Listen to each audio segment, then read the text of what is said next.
Hola, ¿qué tal? ¿Cómo están? Bienvenidas, bienvenidos a MBD Noticias. Comenzamos con información con 16 grados aquí en Montevideo, en una jornada que va a seguir con un tiempo que va a seguir así, frío, con el cielo algo nuboso, nieblas, neblinas, una máxima de 16 grados, es la que tenemos.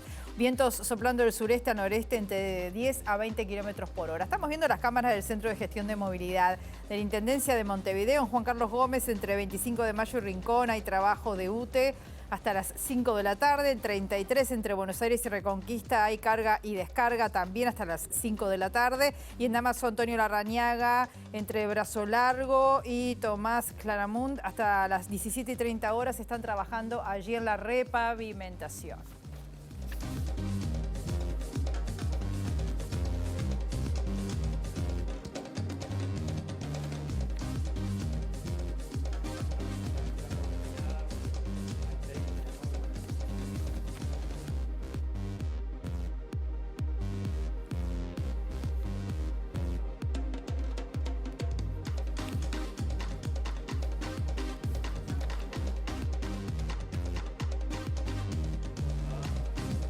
Muy bien, comenzamos con la información y lo hacemos con la portada.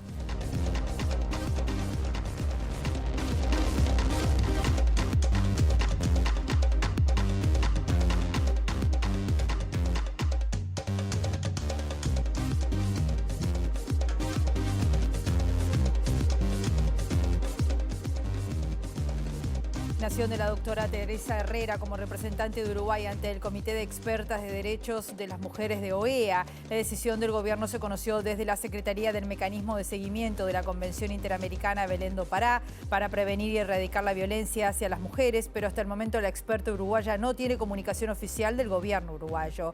Herrera ha sido crítica con algunas iniciativas legislativas de Uruguay, por lo cual las organizaciones apuntan a que se trata de una represalia de parte del gobierno. La ex representante envió una comunicación consultando a la Cancillería, a InMujeres y a la Institución Nacional de Derechos Humanos para conocer el motivo de su desafectación como experta, pero hasta el momento no ha tenido absolutamente ninguna respuesta.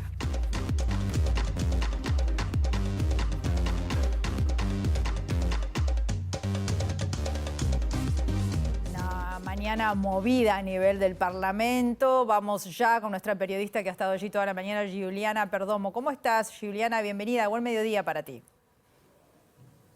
Gracias, Rosina. Buen mediodía para todos. Desde la hora 10 se discute aquí en la Cámara Alta la Ley de Financiamiento de Partidos Políticos, que recordemos que se aprobó el pasado martes en Comisión de Senadores, y ahora se está discutiendo un articulado que genera diferencias tanto entre el Frente Amplio, Cabildantes y el Partido Nacional, que es la publicidad gratuita que se otorga por día 60 minutos en los medios televisivos.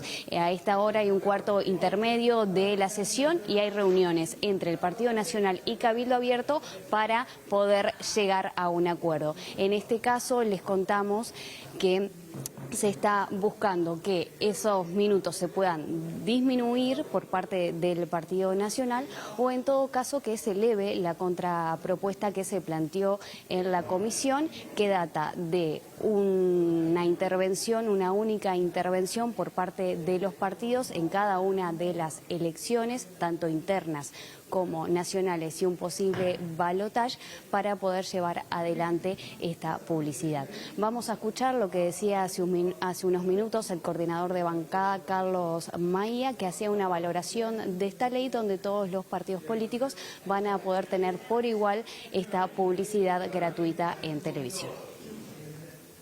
El legislador, en este caso, tiene que ubicarse del lado de quienes son los dueños verdaderos de los medios de comunicación.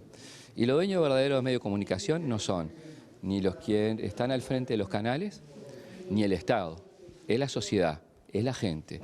Y estas modificaciones se tienen que hacer en función de que la gente tenga mejores posibilidades de estar informada sobre temas que después resuelven su futuro, en su vida, en un sistema democrático. Y esa es la prioridad. El hecho de que la ley pueda ser vetada por el presidente, ¿no da margen a negociar que se disminuyan esos minutos de publicidad gratuita? Bueno, vamos a ver qué hace el presidente. ¿Tiene el presidente otro lío más con el artículo que sacaron, que le ponen a mordaza a ustedes trabajando, que salió de la ley de medios, que hay una especie de comisión que los controla, de que dejan o dejan de hacer. Y así que el presidente tiene trabajo en pila. Bueno, Rosina, en minutos nosotros volvemos de aquí desde la antesala con el resultado de estas negociaciones entre cabildantes y nacionalistas, a ver si se puede llegar a un acuerdo para disminuir estos minutos de publicidad gratuita o si se eleva, como les comentaba, esta contrapropuesta que se hizo en la comisión la semana pasada. Y también vamos a compartir la palabra del senador nacionalista Luis Alberto Heber.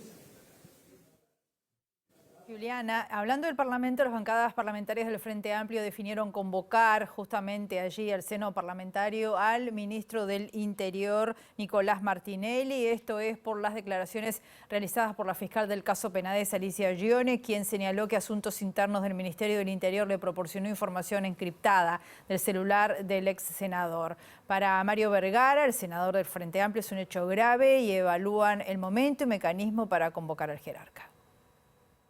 Cuando hay una fiscal que plantea que no confía en algunas direcciones del Ministerio del Interior que deberían actuar como auxiliares del proceso judicial y que recibía informes livianitos, ¿verdad? Y que entendía que había información que no se le estaba dando al punto tal de que solicitó poco menos que el allanamiento de estas divisiones de la policía por parte de Asuntos Internos, sin duda es grave. Porque acá la clave está en que el Ministerio del Interior tiene que dar las garantías de que es un auxiliar real de la investigación de la Fiscalía. Nosotros no descartamos el llamado al Ministro del Interior para que dé un poco explicaciones vinculadas a este tema, a ver qué información tiene y cómo lo está viendo, sobre todo si efectivamente se concretara un llamado que hoy estaba como el run run a nivel parlamentario, de que el oficialismo estaría convocando al ministro de Educación y Cultura, que en realidad su foco es, en todo caso, la Fiscalía por las filtraciones, dando a entender, ¿verdad?, de que las filtraciones vinieron de la Fiscalía. Nosotros tenemos la hipótesis diferente, que es que las filtraciones vinieron de ámbitos policiales. Por lo tanto, si el oficialismo avanzara en esa dirección de convocar al ministro de Educación y Cultura con esa lógica, no, nosotros no descartamos en absoluto convocar al ministro del Interior para justamente, bueno, que dé las explicaciones correspondientes. Y el senador del Partido Nacional, Sergio Botana, defendió al expresidente del directorio de su colectividad política, Pablo Iturralde. Le dijo que hizo lo que tenía que hacer y que ya sabían que si actuaba la fiscal Mariana Alfaro, Penades estaba precondenado. El senador Arachán enfatizó que Iturralde renunció para que no se ensuciara la campaña electoral. Sí, la primera vez era obvio que se moviera para que la fiscal Alfaro no fuera la que actuara en el caso. Tenía que ser una mujer equilibrada, como Guión o como cualquier fiscal equilibrado. Pero ya sabíamos que si actuaba la fiscal Alfaro, Penades ya estaba precondenado, ¿verdad? Estaba condenado antes de ser condenado y en ese momento todavía no era culpable Penades.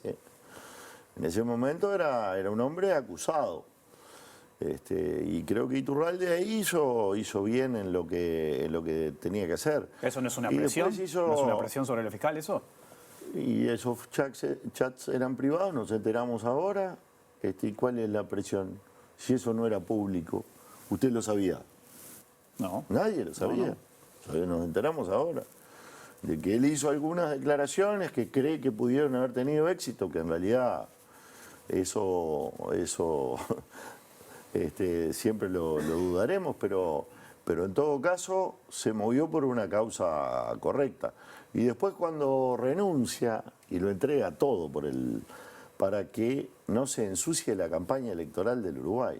O sea, la primera vez tratando de que un ciudadano tuviera un proceso justo. La segunda vez, entregándolo todo para que la campaña electoral no fuera ensuciada. Y tercero, y lo más importante de todo, es que inmediatamente fue a la Fiscalía, pidió que se investigue todo y que se publique todo, que todo se haga público.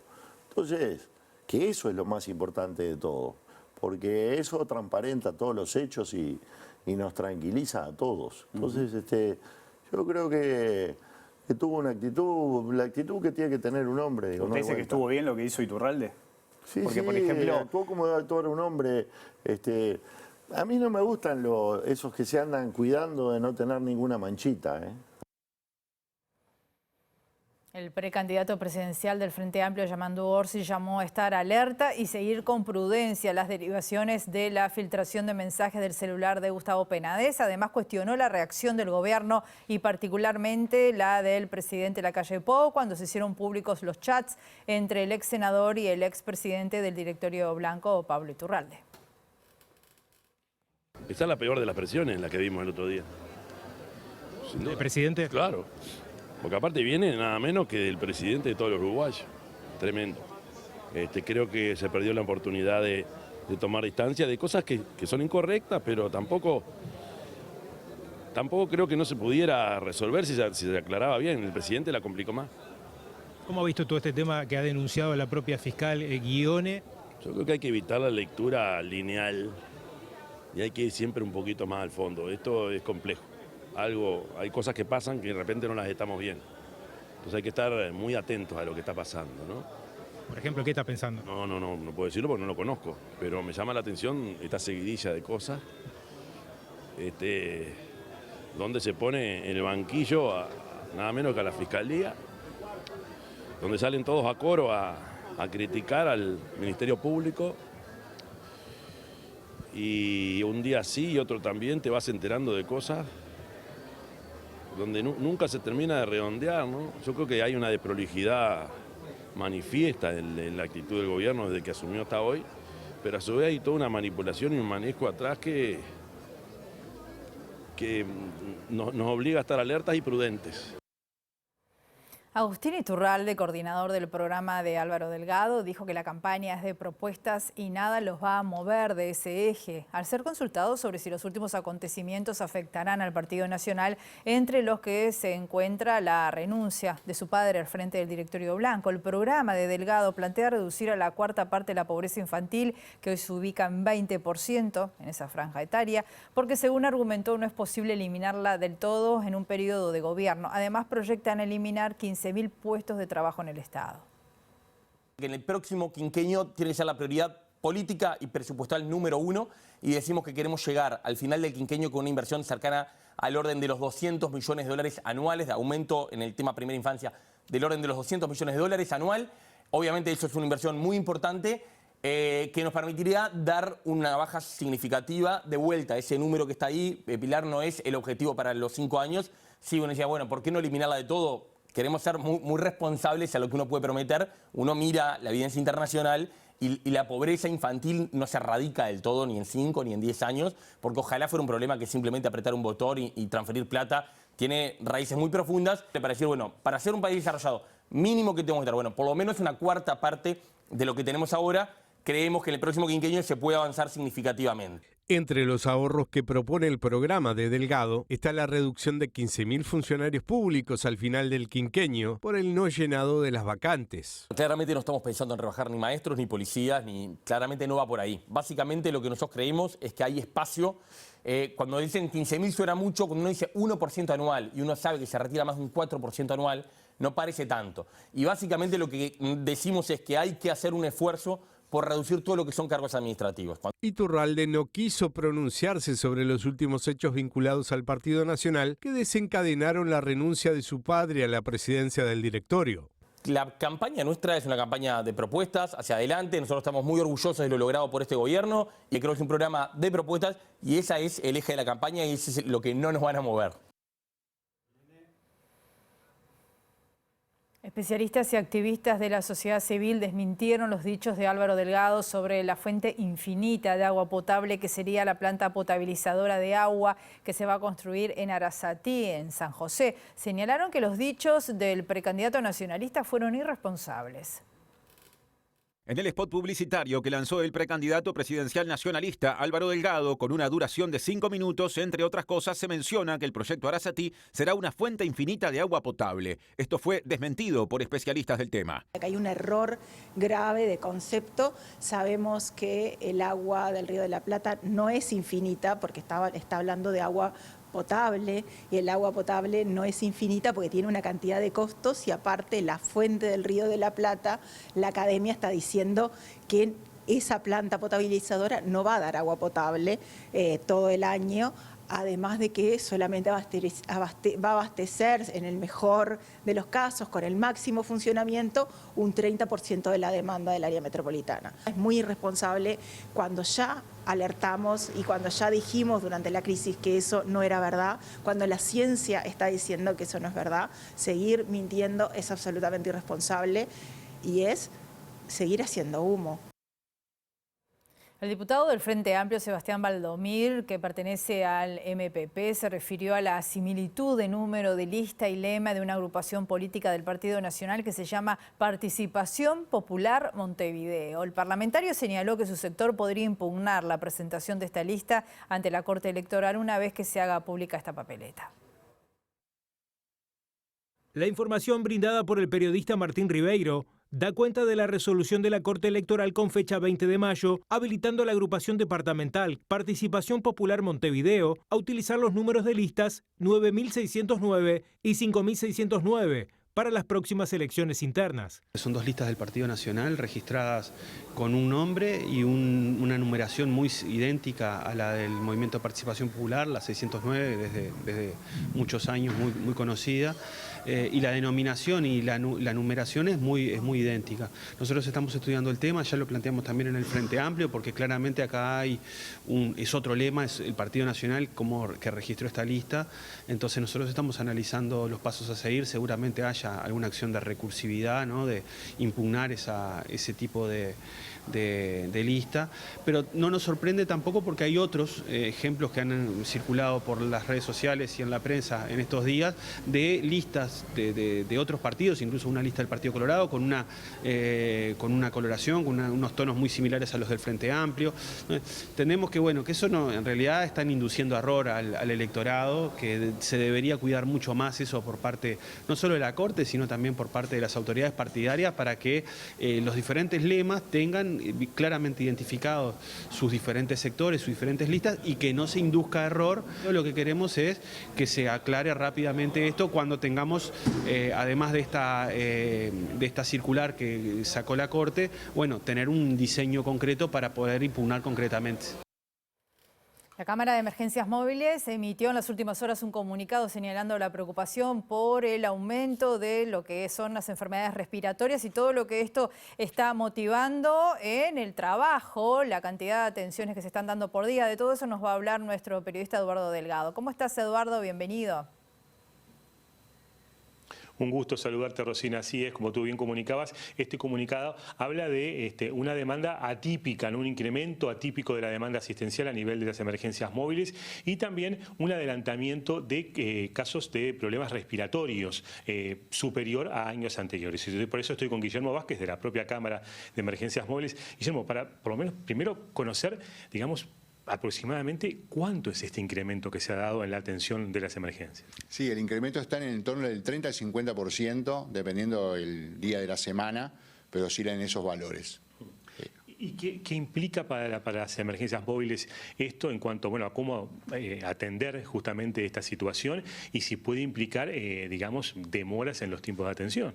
Lógicamente que nosotros tenemos una adaptabilidad en función de la cantidad de demanda.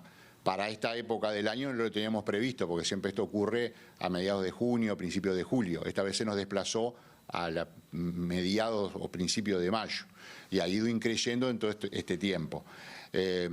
Lo que pasa y lo que nosotros le comunicamos a la población siempre es que haya tranquilidad, porque los casos de emergencia y urgencia, o sea, aquellos casos con riesgo de vida o riesgo potencial, se atienden en los mismos plazos que siempre.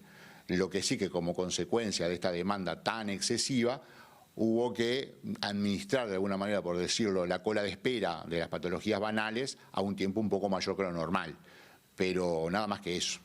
Y justamente a nivel de emergencias, ¿es común, digamos, que haya consultas que quizás no corresponda para una emergencia móvil? Bueno, eso de que no corresponda es difícil porque uno lo tiene que ver desde la perspectiva de la persona que consulta.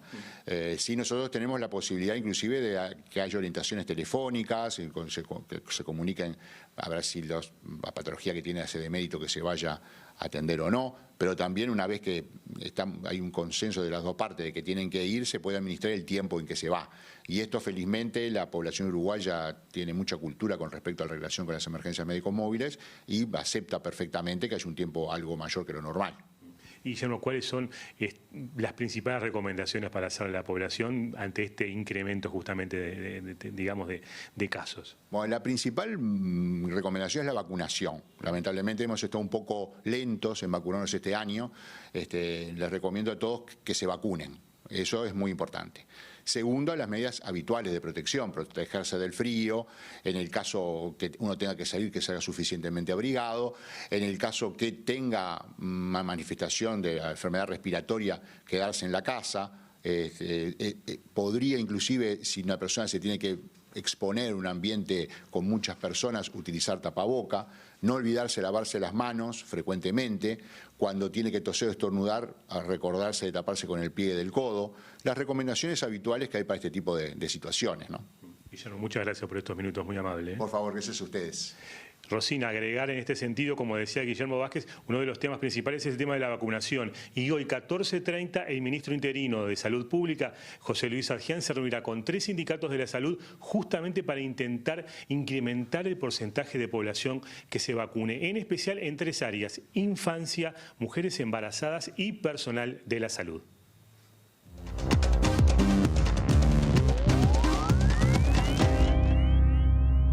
Recibimos con mucho gusto a Gustavo Vila, nuestro periodista de ciencia, tecnología. Hoy vamos a hablar de salud también y particularmente de infecciones respiratorias. ¿Cómo estás, Gustavo? ¿Cómo andás, Rosina? ¿Qué tal? Buen día. Y vamos prácticamente a una continuación de lo que venía planteando Eduardo y esta nota, porque el énfasis está en esto. Se adelantó la llegada de la alta circulación de algunos virus, se adelantó también la fecha de inicio de la campaña de vacunación, pero lo cierto es que los datos son claros, las poblaciones de riesgo no se están vacunando todo lo que deberían, no estamos teniendo una cobertura alta y hay una altísima prevalencia de determinados virus, pero para hablar justamente de esto y no seguir nosotros entrando en un terreno que no nos corresponde, le agradecemos mucho esta comunicación. Vamos a hablar con la doctora Adriana Del Fraro, quien es investigadora, es viróloga, docente de más grado 4 de Facultad de Ciencias, y nos vamos a meter un poquito mejor en esto. Adriana, si estás, bienvenida, gracias, buenos días. Buen día, Gustavo, ¿cómo estás? Bien, acá como todos, ¿no? Esquivando los virus y recordando aquellos consejos de la pandemia, ¿no? Tapabocas, lavado de manos y demás, no deja de ser otro virus u otros virus. ¿Qué es lo que está pasando? Bueno, si nosotros miramos el informe del Ministerio en lo que es la vigilancia centinela, que hay que aclarar que se hace sobre las infecciones respiratorias graves, ¿sí? Los pacientes hospitalizados, que es distinto de repente de lo que se ve a nivel de las emergencias móviles, como fue la nota anterior. Si nosotros miramos esos informes, lo que vemos que la curva más o menos viene acompañando lo de los años anteriores, ¿sí? Hubo un pico de incidencia, lo que fue la semana 13 y 14, de lo que se llama las semanas epidemiológicas, y que también pasó años anteriores. Por lo tanto, por lo menos hasta ahora, la incidencia más o menos viene acompañando lo esperado para la época. O sea que no estamos en un escenario atípico, Adriana, eso es importante decirlo. No, por ejemplo, respecto al 20 y al 20, por ejemplo, donde hubo baja circulación, eso ya está bastante estudiado. Claro. Ese sí fue un año atípico. Claro, por la pandemia. Los 2 años pandémicos, claro. 20 y 21. Después, 22, 23 y lo que va al 24, insisto, esto es la vigilancia centinela, se hace sobre los hospitalizados. Hay diferentes lugares, diferentes hospitales donde se se hace el muestreo. Adriana, ¿puede ser que estemos viendo, ya que tú dices más o menos lo mismo de otros años, tal vez episodios un poco más severos, hay algún virus distinto? ¿Qué es lo que está circulando en este momento? ¿Tenemos ese dato? Bueno, sí, lo que se está observando en cuanto a los patógenos más frecuentes es gripe. Bien. Especialmente el subtipo H3, bien, que viene siendo el más frecuente, y bueno, después hay otros, rinovirus, virus respiratorio sincicial, que normalmente empieza a aumentar un poquito más adelante en el año. Y en realidad SARS-CoV-2 está presente, pero no está no es el mayoritario, vamos a decir. Pero en cuanto a los patógenos, son los habituales. Por eso reafirmo lo que dijo el doctor en la nota anterior, de la importancia de la vacuna contra la gripe de este año, que está pautada para el hemisferio sur y que tiene las variantes que están recomendadas para esta epidemia de 2024 en el hemisferio sur. O sea, a diferencia de lo que pasó en el 2009, que fue la última pandemia de gripe según OMS, cuando la H1N1 nos tomó de alguna manera de sorpresa, acá la vacuna sí tiene los antígenos necesarios para prevenirnos contra los virus que están circulando acá, al menos en influenza. La vacuna de este año es trivalente, sí. Y tiene, la composición tiene una variante más actual de la pandémica H1N1, ¿sí?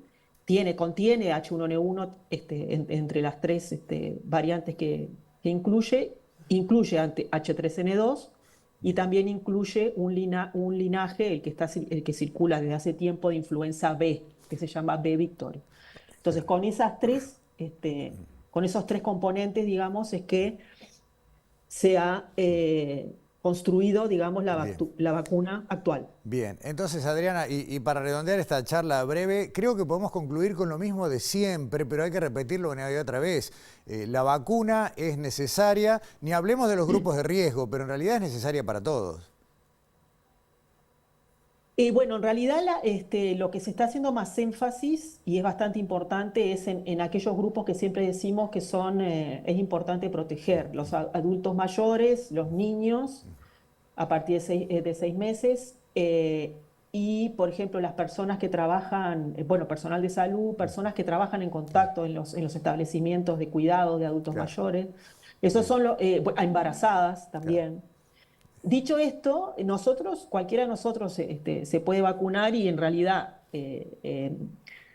lo que se sabe, digamos, la eficacia de esta vacuna no quiere decir que no te vayas a enfermar, pero sí previene muy bien de desarrollar una neumonía grave por este virus. Entonces, es bastante, digamos, no te va a proteger de la infección en un 100%, pero si te agarras una gripe, probablemente sea más leve y no tengas una progresión hacia una enfermedad respiratoria grave.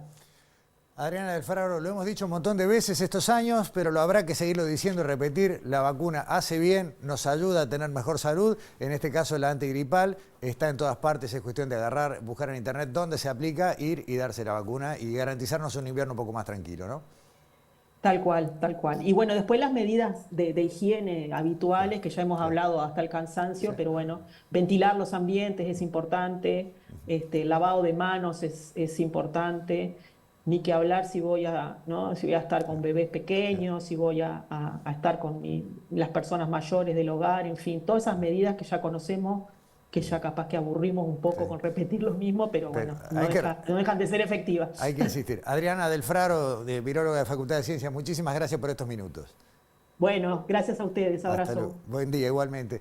Rosina, agrego simplemente la cultura del tapabocas, ¿no? Que no la tenemos y realmente nos vendría bárbaro. Así que bueno, hay que vacunarse, hay que cuidarse, no hay nada raro, tal vez unas semanas antes, pero ya vemos que pasó lo mismo el año pasado y el anteaño, así que nada, esta gripe y otras cosas están acá con nosotros. Gracias, Gustavo, no cuesta nada y la verdad que es una excelente medida. Bueno, hacemos la pausa nosotros y volvemos enseguida.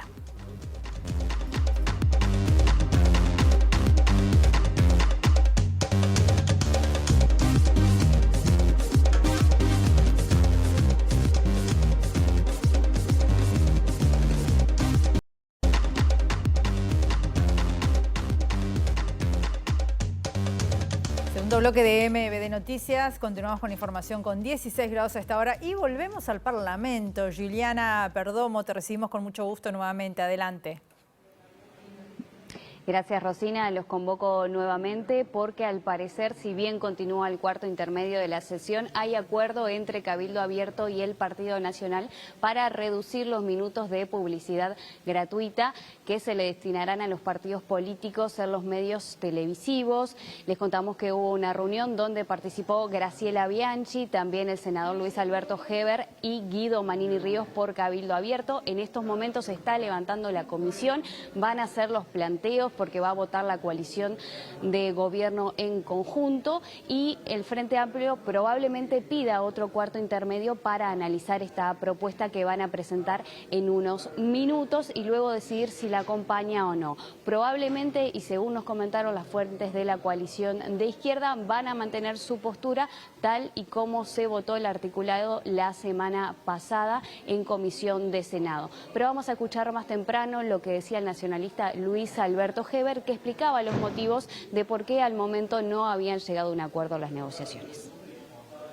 ¿Cuál fue el motivo de la frustración? Bueno, el mismo que hoy tenemos, señora Presidente, con los artículos 12, 13 y 14, yo no sé si la nueva, sí, 12, 13 y 14, que son 13, 14 y 15. Que son los minutos gratuitos en los medios de difusión. Eso llevó, señora Presidente, en el pasado a no conseguir las mayorías en el Parlamento. Después existieron las mayorías en la ley de medios y todos sabemos lo que ha sucedido en las instancias de recursos que hubieron de inconstitucionalidad a la misma. Y terminando el capítulo sobre transparencia, ahí tenemos un problema de falta de entendimiento entre todos los partidos políticos sobre estos tres artículos. Bueno, Rosina, en estos momentos tiene la palabra en sesión el senador de Cabildo Abierto, Guido Manini Ríos, que hará los siguientes planteos, así que de creerlo conveniente volvemos en minutos para comentarles las resoluciones. Claro que sí, Juliana, muchas gracias. Otros temas, el Poder Ejecutivo retiró la designación de la doctora Teresa Herrera como experta nacional de Uruguay ante el Comité de Expertas de Derechos de las Mujeres de la OEA. La decisión del gobierno es informada a Herrera por la Secretaría del Mecanismo de Seguimiento de la Convención Interamericana Belén do Pará, convención para prevenir y erradicar la violencia hacia las mujeres, pero hasta el momento la experta uruguaya no ha recibido comunicación oficial del gobierno de acá, de uruguayo. La comunicación a Teresa Herrera sobre su apartamiento a la función de experta le llega por parte del mecanismo de seguimiento de la Convención Interamericana para prevenir, sancionar y erradicar la violencia contra las mujeres de la OEA el 17 de mayo. En la misma lamentan que la decisión haya sido tomada antes de concluir la cuarta ronda de evaluación multilateral y en la previa al 30 aniversario de la Convención Belén do Pará, que es el primer tratado internacional en consagrar el derecho de las mujeres a una vida libre de violencia que se conmemora el próximo 9 de junio. Ese mismo día, Teresa Herrera manda una consulta a Cancillería, a Mujeres y a la Institución Nacional de Derechos Humanos para conocer el motivo de la desafectación como experta, que de momento deja al país sin representación en la comisión de seguimiento, pero hasta el momento no ha tenido respuesta. Las expertas no participan en la elaboración del informe de su país de origen. Herrera ha sido crítica con algunas iniciativas legislativas de Uruguay, por lo que organizaciones apuntan a que se trata de una represalia del gobierno. En los últimos días expresó en la red X que un presidente envíe la modificación a una ley sin la más mínima evidencia que la justifique es una vergüenza. Los abusadores felices, explicó Herrera. Esto en referencia a la ley de violencia basada en género hacia las mujeres. Herrera es doctora en Ciencias Sociales, consultora y activista en Derechos Humanos y catedrática de Género y Generaciones en la Universidad CLAE. Y la Red Uruguaya contra la Violencia Doméstica y Sexual expresó su preocupación por este retiro de la socióloga Teresa Herrera del Comité de Expertas de la Convención Interamericana de Belén do Pará, función que desempeñaba desde el año 2021. Para la organización, esta decisión evidencia la falta de compromiso del gobierno uruguayo en temas de violaciones de derechos humanos, mujeres, niñas, niños y adolescentes en el país, sobre el que pesan 4 observaciones debido a retrocesos legales. Separar a una técnica independiente puesta por el país, por el Estado parte, Uruguay, forma parte de un paquete del antiderecho que estamos asistiendo en este momento.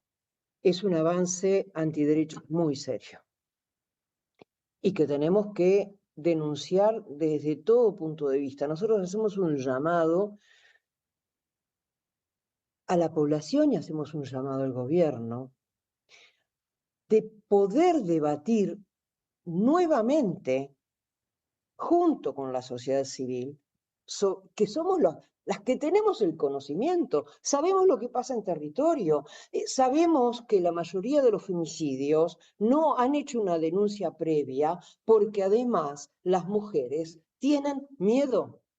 Y esta ley, estas modificaciones contribuyen a aumentar esa vulnerabilidad, ese miedo que existe, que es real. Al gobierno uruguayo no le está importando, esa es la señal que está dando. Nos importa un pito la convención firmada, por lo tanto, y en correlato, nos importa un pito la ley 19.580 que responde y es consagrada ley a partir de esa convención.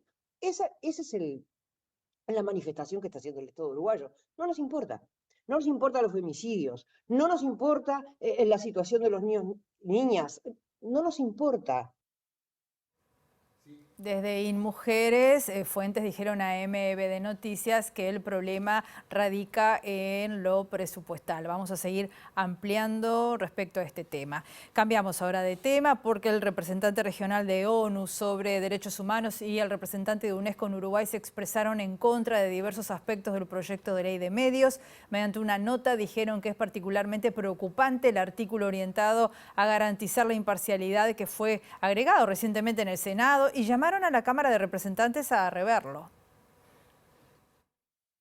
El argentino Ernesto Fernández Polcuch, director de la Oficina Regional de UNESCO con sede en Montevideo, y el checo Jan Jarab, representante regional para América del Sur del Alto Comisionado de la ONU para los Derechos Humanos, firmaron la nota que expresa preocupación porque los cambios hechos en el Senado ocurrieron sin un debate previo en comisión. Aseguran que la iniciativa parlamentaria tiene contenido contrario a los estándares internacionales y en ese contexto se refieren al artículo 72, que fue redactado a iniciativa de Cabildo Abierto, aunque sin hacer alusiones político-partidarias. Aseguran que esa disposición puede generar censura previa, ya que el Poder Ejecutivo tendría la potestad de controlar y determinar qué medios brindan contenidos de manera completa, imparcial, seria, rigurosa, plural y equilibrada entre las y los actores políticos. Fernández y Jarab también expresan preocupación porque el texto deroga la obligación del Estado de impedir o limitar la concentración de medios debido a que duplica la cantidad de licencias de radio y TV que se pueden tener y casi triplica las de TV para personas abonadas. Con respecto a estos temas, también señalan que la actual redacción reduce la transparencia de los procesos de otorgamiento de las licencias. El documento de ONU y UNESCO recuerda que el presidente Luis Lacalle Pou participó de actividades en las que se expresaron estas y otras necesidades y finalmente llama a quienes integran la Cámara de Representantes a acordar una redacción armónica con los estándares internacionales de derechos humanos previa consulta a medios, periodistas y sus asociaciones. El ministro de Desarrollo Social, Alejandro Sciarra, destacó como una mejora importante en la convivencia vecinal y en la vida de las personas beneficiarias la implementación de los centros de 24 horas para personas que están en situación de calle. Mejora lo que es la convivencia en los barrios, con los vecinos. Eso sí, hemos tenido algunas conversaciones con vecinos que manifiestan que la situación ha mejorado, de convivencia, digamos, y luego para los propios participantes. Sin embargo, quienes trabajan allí han denunciado que se redujo el personal y que no se cuenta con psicólogos y trabajadores sociales suficientes. No es así. Lo primero que nosotros nos debemos a las personas, ¿no? A los participantes de los programas, y ahí ponemos todos los esfuerzos.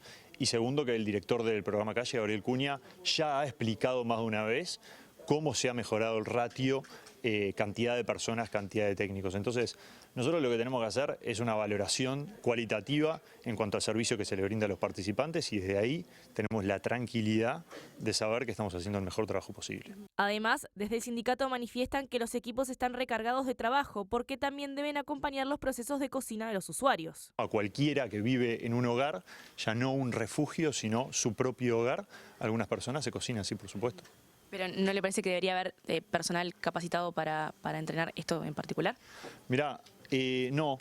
Incluso las personas, cuando uno va a vivir en un hogar, cuando uno empieza a trabajar en su autonomía, se cocina, se hace sus cosas, entonces me parece absolutamente razonable que sea así. Sin embargo, desde el sindicato que nuclea el personal tercerizado señalaron que los centros son un caos y que no se cuenta con los equipos de trabajo suficientes. Desde Sutiga respondieron al ministro de Desarrollo Social, señalaron que las autoridades deberían mostrar los números porque desde el sindicato entienden que la atención a usuarios en situación de calle desmejoró. En cuanto a los 24 horas, se va a trabajar con un facilitador por turno, eso quiere decir que es un compañero que queda solo.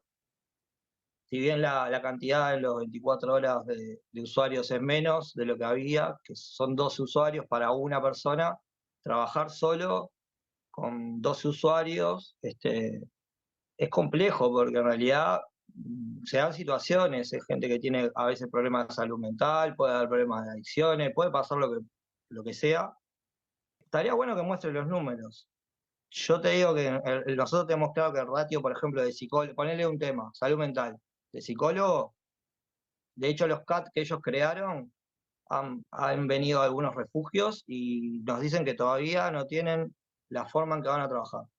Desde Sutiga también respondieron al concepto de autonomía que propone el ministro para favorecer que las y los usuarios de los centros 24 horas se cocinen por sus medios. Hay un proyecto tiene que ver para nosotros con el recorte, que la gente de los 24 cocine ella misma. Y bueno, eso trae varios problemas, porque por ejemplo nosotros tenemos una población, a veces con problemas de diabetes, de hipertensión, que tienen menús especiales, que eso está regulado por INDA. Todo bien con la autonomía, pero no es que vos y yo nos juntamos a comer empanada. Una casa de 12 personas con gente que tiene problemas de salud. Es muy romántico, pero después en los hechos puede implicar cuestiones bastante jodidas. La olla popular Palermo está sirviendo platos de comida los lunes y los miércoles de 16 a 20 horas. Según sus colaboradores, aumentó la cantidad de personas que asiste allí por un plato de comida y la cantidad de porciones que se sirven.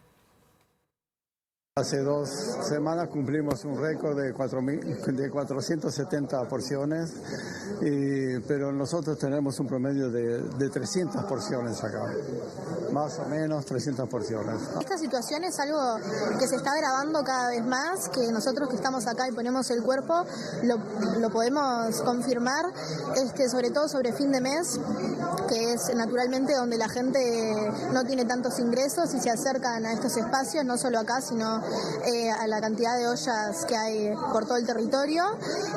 Y bueno, nosotros nos gestionamos con apoyo de particulares, es decir, vecinos que vienen, se acercan, nos dan su colaboración, y también por parte de otras organizaciones sociales que sí hacen aportes más grandes, como sindicatos, comités de base, que sí nos aportan los insumos necesarios para poder desarrollarnos y seguir funcionando. Y precisamos todos los secos, es decir, fideos, arroz, salsa de tomate, lentejas, garbanzos, todo ese tipo de cosas en grandes cantidades, aceite, por ejemplo. Después tenemos semanalmente nos traen acá unos 25 kilos de verdura, o un poquito más, un poquito menos, y a veces tenemos que comprar, que lo hacemos con la ayuda de los donantes que tenemos. Noticias del ámbito gremial, porque se levantó el paro de UCOT. Con esto está trabajando nuestro periodista Federico Jurkovic. Bienvenido, buen mediodía, Federico. Gracias, Rosina. Exactamente, estamos en el barrio de La Unión, en Fray Bentos y Crocker, donde está la sede del sindicato de la UCOT. Hace minutos nada más, Rosina, se conoció esta noticia, se levantó el paro que había comenzado a las 10 de la mañana de ayer, que a esta altura tenía más de del 60% de la flota paralizada, y se resolvió de una manera que al sindicato le permitió levantar esta medida. Estamos hablando de sanciones a 3 trabajadores, que ahora nos va a contar su secretario general, Martín Burgues, cómo fue esta resolución entonces, cuál fue el planteo que llevaron y que terminó aceptando el Consejo de la empresa. Martín, bienvenido, gracias. Buen día, ¿cómo anda? Sí, en realidad hoy en tempranas horas de la mañana nos juntamos en asamblea, se resolvió una propuesta con el conjunto de los trabajadores, que se la comunicamos al directorio y bueno, a poquitos minutos, ahora hace un ratito, nos comunicaron que la aceptaban y bueno, pudimos llegar a un consenso que nos permitiera volver a nuestras tareas. Bastante conforme con la resolución, con lo que logramos, se bajó considerablemente la sanción, ya que nosotros creemos que la verdad que fue bastante arbitraria, abusiva y que no iba en relación a la falta que habían cometido los compañeros. Contanos un poquito entonces cómo se desata el conflicto, qué fue en primer medida, creo que era una suspensión y qué termina pasando. Sí, en realidad fue una suspensión, pero en esta sanción la directiva cambia el mecanismo de sanción. Ya prácticamente el día de ayer los compañeros hacían 10 días que estaban retirados de su servicio, con esa incertidumbre en qué significa, no sabían qué situación laboral estaban, si continuaban trabajando o cuántos días de sanción les iban a dar. Ayer lo que logramos es que el directorio se expresara, fueron 14 días que le dieron y ahí bueno, empezamos a analizar y también se resolvió por asamblea que era totalmente excesiva y comenzamos a plantear algunas alternativas para bajarle la sanción. ¿Cuál fue la falta, Martín? Algunos mensajes que se pusieron en un grupo de WhatsApp, que bueno, que a veces están medio subidos de tono, y bueno, pero eso ya se venía dando de manera reiterada y bueno, nosotros habíamos dicho que se pusiera un coto a esa situación, bueno, se fue yendo de las manos y bueno, pasa que estos compañeros hacen un comentario relacionado a la directiva y bueno, ahí es donde ellos aplican mano dura cuando no lo habían hecho anteriormente. Entonces, bueno, nosotros lo que decimos que la vara tiene que ser igual para todos y si no se llamó a otros compañeros, bueno, a estos tampoco merecían una sanción tan elevada. Clarito, Martín, estamos hablando de un sindicato de trabajadores que pertenece a una cooperativa de trabajadores. Ese contexto, ¿cómo es negociar en este contexto? Y bueno, es prácticamente lo mismo negociar con el vínculo de trabajadores empresarios, porque bueno, ellos cumplen el rol de empresario y nosotros cumplimos el rol de sindicato, la defensa de los derechos de los trabajadores y por supuesto que los trabajadores también tienen sus obligaciones, pero muchas veces los derechos son vulnerados, al igual que en otras empresas. Entonces, bueno, por suerte la herramienta la tenemos viva, intacta y bueno, nos fuimos bastante también tranquilos de la resolución. ¿Cuándo se normaliza el servicio entonces? Sí, va a ser paulatino a partir de las 13 horas. Paulatino decimos porque bueno, habían compañeros que estaban en la asamblea y otros compañeros también tienen que venir a tomar el servicio, así que pensamos que de las 13 horas a 14:30 ya está normalizado el total de los servicios. Le agradecemos a Martín Burgues, entonces secretario general del sindicato Educos. Se acaba de terminar un conflicto, ellos estaban en la empresa, en esta asamblea permanente, el paro era por tiempo indeterminado, por eso la relevancia de informar que hoy, en el transcurso de la tarde, como decía Martín, estará normalizado el servicio. Rosina. Muy bien, muchas gracias Federico. Otros temas, el expresidente de ACE, Leonardo Cipriani, reconoció que el tomógrafo donado para el Hospital de Mercedes hace 2 años sigue embalado en las cajas originales y que será difícil completar su instalación. Lo dijo en el marco de la campaña de Álvaro Delgado en Soriano, donde deslindó responsabilidad y apuntó a que la Fundación Tiempo es Cerebro nunca aportó los datos para su instalación.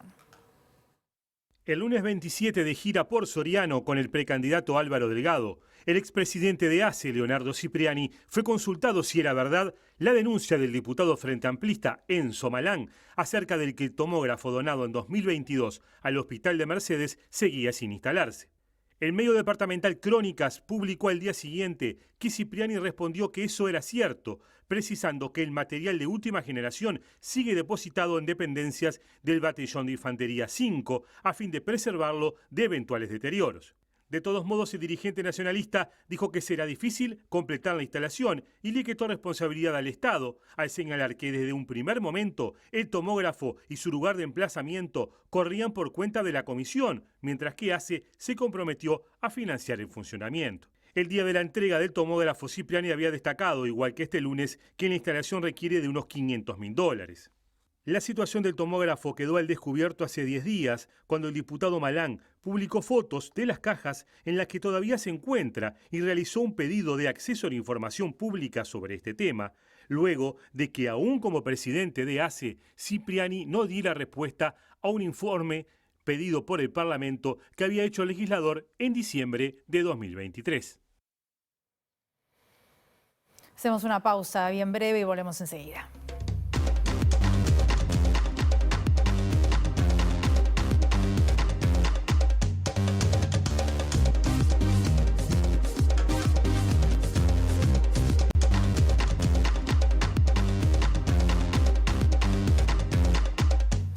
Último bloque de MBD Noticias, continuamos con la información. Fue inaugurado anoche el nuevo edificio de la Escuela Municipal de Arte Dramático, ubicado en la calle Canelones 1084, la ex sede de la CAILA, de la Comunidad Israelita del Uruguay. La compra del predio fue aprobada por mayoría especial de la Junta Departamental. La solicitud de la compra fue presentada por la División de Promoción Sociocultural de la Intendencia y tras algunas reformas el edificio está destinado a la Escuela Multidisciplinaria de Arte Dramático, la EMAD, que venía solicitando una sede más amplia y con mejor infraestructura desde años atrás. La inauguración incluyó un recorrido animado por el edificio para conocer los aspectos del proyecto educativo y de extensión que se está desarrollando. Se exhibieron trajes de distintas épocas, confeccionados en papel y en textil por estudiantes de la propia EMAD, así como maquetas de escenografías para distintas disciplinas. La Escuela Municipal de Arte Dramático es un puntal en el desarrollo de la cultura, ya no de Montevideo, sino del Uruguay, porque es una usina de formación de artistas, de los cuales se nutre el quehacer artístico de todo el Uruguay. Con mucho trabajo con la CAILA, logramos hacer, a través de la Junta, vender unos terrenos y conseguir el dinero para comprar este lugar. Y este lugar ahora ya se modificó, se le hicieron reformas, no muchas, pero reformas inteligentes. Y la verdad que lo que yo le decía a la gente de la CAILA es, la gente que va a venir va a amar este lugar. Ustedes dejan amor, va a venir amor también. Y ahora estaba con ellos y sienten eso, ¿no? La emoción de algo que durante años cobijó a una buena parte de la comunidad judía, ahora cobija la Escuela Nacional Municipal de Arte Dramático.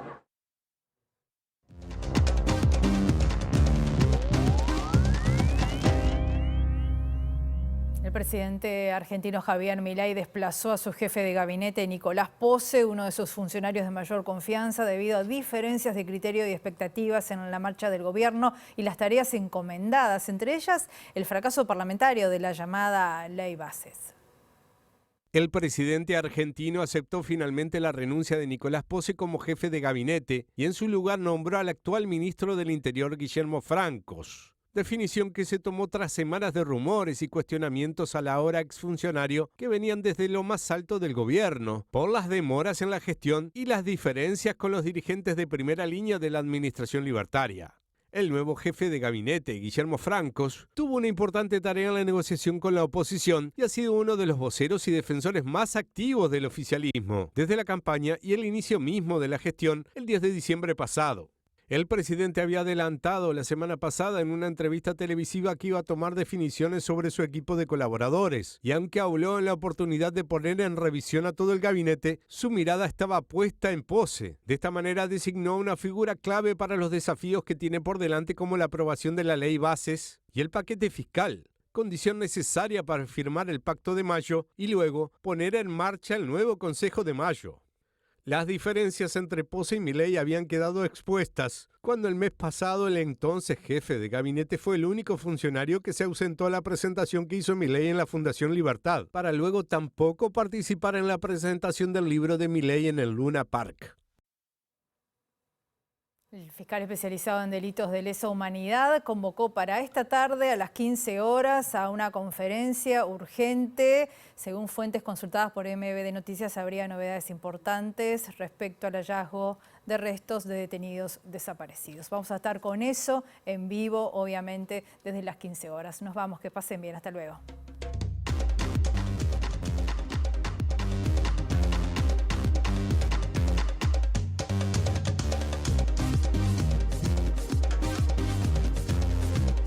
A esta hora el Senado discute la ley de financiamiento de partidos políticos, que incluye el polémico articulado de los minutos gratis en televisión. El expresidente de ACE, Leonardo Cipriani, reconoció que el tomógrafo donado para el Hospital de Mercedes hace 2 años sigue embalado en las cajas originales y que será difícil completar su instalación. El presidente argentino Javier Milei separó de la jefatura de gabinete a Nicolás Pose y lo reemplazó por el hasta ahora ministro del Interior, Guillermo Francos. El gobierno retiró la designación de la doctora Teresa Herrera como representante de Uruguay ante el Comité de Expertas de Derechos de las Mujeres de la OEA y generó críticas desde la sociedad civil.